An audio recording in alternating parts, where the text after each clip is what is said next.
اعوذ باللہ من الشیطان الرجیم بسم اللہ الرحمن الرحیم السلام علیکم ورحمۃ اللہ وبرکاتہ۔ تفسیر شروع کرنے سے پہلے اصول پر بحث جاری ہے۔ اصول مخاصمہ میں چل رہے ہیں۔ اصول مخاصمہ میں پہلا اصول اثبات پہ توحید کی ضد ہے۔ قرآن مجید میں یا تو توحید کا بیان ہے یا اس کا جو ضد ہے یعنی شرک، اس کا بیان ہوتا ہے۔ تو شرک کی اقسام کے بارے میں بحث جاری ہے۔ آج شرک فی البرکات کے بارے میں بات کریں گے۔ یہ مستقل قسم نہیں ہے، یہ شرک فی التصرف، شرک فی العلم میں بھی شامل ہے، کیونکہ برکات کا عقیدہ رکھنا یہ ایسا عقیدہ ہے کہ سب کے لیے لازم ہے۔ کوئی یہ عقیدہ رکھے، کسی کو اختیار مند مانے، غیبدان مانے، دعائیں مانگے، پرستش کرے، سجدے کرے، اس کے نام پر نظر کرے، اس لیے سب کچھ کرتے ہیں کہ میرے مال اور اولاد میں برکت ڈال لے۔ جامع مسئلہ ہے، سب کو شامل ہے۔ دوسرا اس میں ایک فرق ہے، شرک فی التصرف کو تو شرک کہتے ہیں۔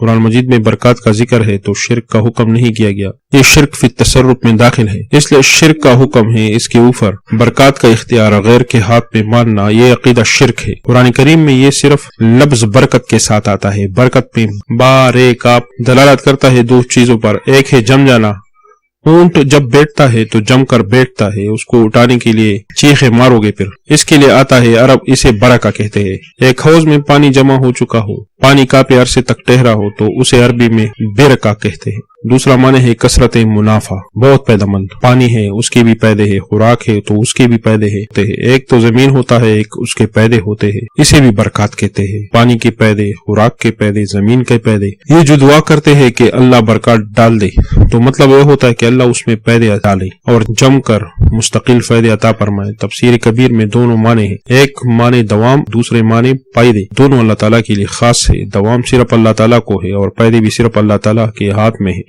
معنوں کے لحاظ سے دو اقسام ہے، ایک لازمی، دوسرا متعدی۔ تبرک کے معنی لازمی کرتے ہیں، معنی ثبات اور دوام کے لیے ہمیشہ ہے۔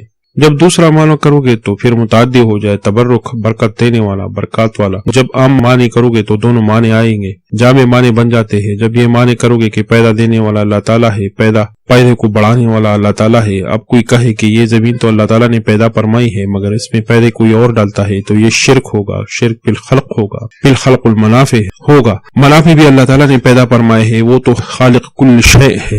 32 بار برکت کا مادہ قرآن مجید میں ذکر ہے، دو طریقوں سے ذکر ہے۔ ایک نسبت کیا ہوتا ہے فاعلیت کا اللہ تعالیٰ کی طرف، کیونکہ وہ فاعل ہے، دینے والا ہے۔ کبھی کبھی غیر اللہ کو بھی نسبت ہوتا ہے، قرآن اس میں اللہ تعالیٰ نے برکت رکھی ہوتی ہے، یا مفعول ہے برکت کا، برکت دی ہوتی ہے۔ ان دو طریقوں سے قرآن مجید میں یہ نسبت استعمال ہے۔ ایک ماضی معلوم بارکہ 7 مرتبہ یہ آیا ہے، بارکہ فیہا، سورہ فصلت حامیم سجدہ 10 نمبر آیات میں بارکہ فیہا، فائدے رکھے ہیں اللہ تعالیٰ نے پہاڑوں اور زمینوں میں 6 جگہوں میں بارکنا فرمایا ہے، بارکنا پیہا، بارکنا حولہ، سورہ اعراف 137 میں، سورہ اسراء یعنی بنی اسرائیل کی پہلی آیت میں بارکنا حولہ۔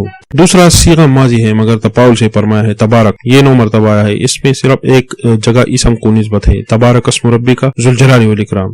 یہاں اللہ تعالیٰ کی اسم میں بھی برکات ہے، ہر ایک نام برکت سے بھرپور ہے، پیدوں سے بڑا ہے، اس کے علاوہ بعین ہی اللہ تعالیٰ کو بھی نسبت ہے۔ تبارک اللہ رب العالمین، فتبارک اللہ احسن الخالقین، تبارک الذی نزل الفرقان، تبارک الذی بیدہ الملک، دو معنی ہوں گے۔ برکات والی ذات ہے، خود بھی برکات کا مالک ہے، دوسروں کو بھی عطا فرماتا ہے۔ کیا ماسے وہ اللہ کو نسبت نہیں ہوتا ہے مگر وہ طریقہ فاعلیت سے نہیں ہوتا۔ 11 امور ذکر ہے، قرآن کو مبارک کہا گیا ہے 4 جگہوں میں۔ مبارک اللہ تعالیٰ نے بے شمار پیدے رکھے ہیں۔ بیت اللہ کو مبارک کہا گیا ہے ایک جگہ، للذی ببکۃ مبارک۔ انبیاء علیہ السلام منسوب ہے برکات سے، بارکنا علیہ وعلی اسحاق جعلنا مبارکا۔ عیسیٰ علیہ السلام کے بارے میں اللہ تعالیٰ نے کہ ان میں بہت خیر رکھا ہے، مخلوق کے لیے دعوت فرمایا کرتے تھے۔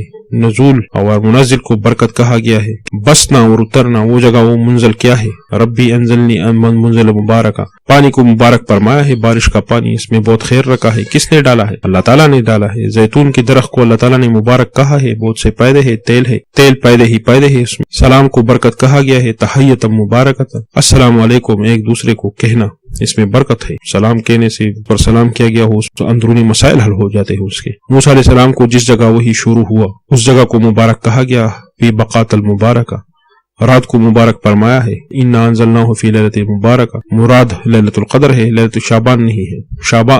شام کی مقدس زمین کو مبارک کہا گیا ہے، بارک نہ پیہا، بہت انبیاء بھیجے گئے ہیں، بہت دعوت چلا ہے اس سرزمین میں، دنیاوی برکات بھی بے شمار ہے، بڑے بڑے میوجات پائے جاتے ہیں۔ پہاڑوں کو مبارک کہا گیا ہے، جعلنا پیہا رواسیہ من فوقہا وبارک پیہا۔ دونوں امور اکٹھے کرو تو برکت کا نسبت اللہ تعالیٰ کو ہی ہے۔ دینے والا وہ ہے، پیدا کرنے والا وہ ہے، جسے چاہے اس کی اپنی مرضی، جسے چاہے اس کی اپنی مرضی، جس کو دینے والے کو پھر مبارک کہتے ہیں۔ اسی وجہ سے اتفاق ہے اہل علم کا اس پر، مفسرین نے لکھا ہے سورہ فرقان میں، سورہ ملک میں اللہ کی صفات میں مبارک اور متبارک نہیں کہنا چاہیے، کیونکہ اللہ تعالیٰ محتاج نہیں برکت میں کسی کو۔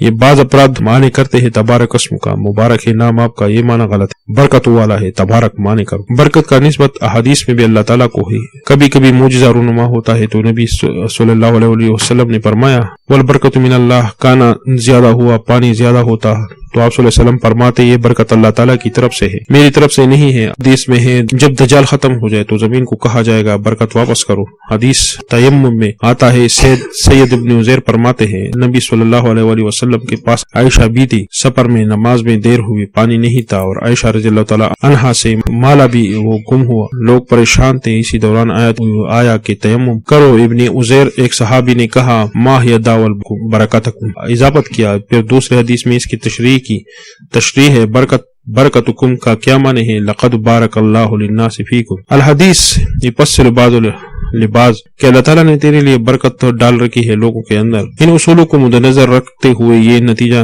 نکالا جا سکتا ہے کہ لفظ برکت جس طرح اللہ تعالیٰ کی طرف نسبت ہے، مخلوق کی طرف بھی نسبت کی جا سکتی ہے۔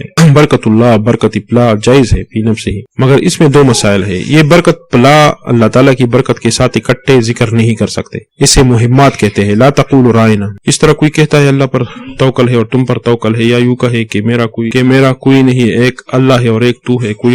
کوئی خوشی ملے تو یہ نہ کہے کہ یہ اللہ کی طرف سے ہے اور تیری طرف سے ہے۔ اسی طرح کوئی کہے ھذا من برکات اللہ و برکاتک، یہ اللہ تعالیٰ کی برکت ہے اور تیری برکت ہے، کس طرح کہو گے؟ ایک حدیث میں آتا ہے نبی صلی اللہ علیہ وسلم آداب سکھاتے ہیں، ایسا نہ کہو کہ ماشاء اللہ، ماشاء پلا، کہ اللہ جو چاہے اور پلا جو چاہے، ایسا کہو کہ ماشاء اللہ ثم ماشاء اللہ، یعنی وہ عطب سے نہ کہو۔ ایک چیز کے بارے میں نفس سے برکت کہا جا سکتا ہے، مگر اللہ تعالیٰ کی برکت کے ساتھ ہرگز اکٹھا نہیں کرنا چاہیے۔ دوم شرط یہ ہے کہ دعا میں ذکر نہیں کیا جا سکتا، کہ وسیلے کے طور پر ذکر کیا جائے۔ دعا عبادت ہے۔ عبادت کیا ہے؟ نقل نبی صلی اللہ علیہ وسلم ہے، سنت کی اتباع ہے۔ کسی حدیث میں بھی مرفوع ہو یا موقوف یہ نہیں ہے کہ وہ برکت پلا نہیں ہے، کدھر بھی نہ، دوسرے کتب میں لکھا ہوگا مگر سلف صالحین کے ہاں نہیں۔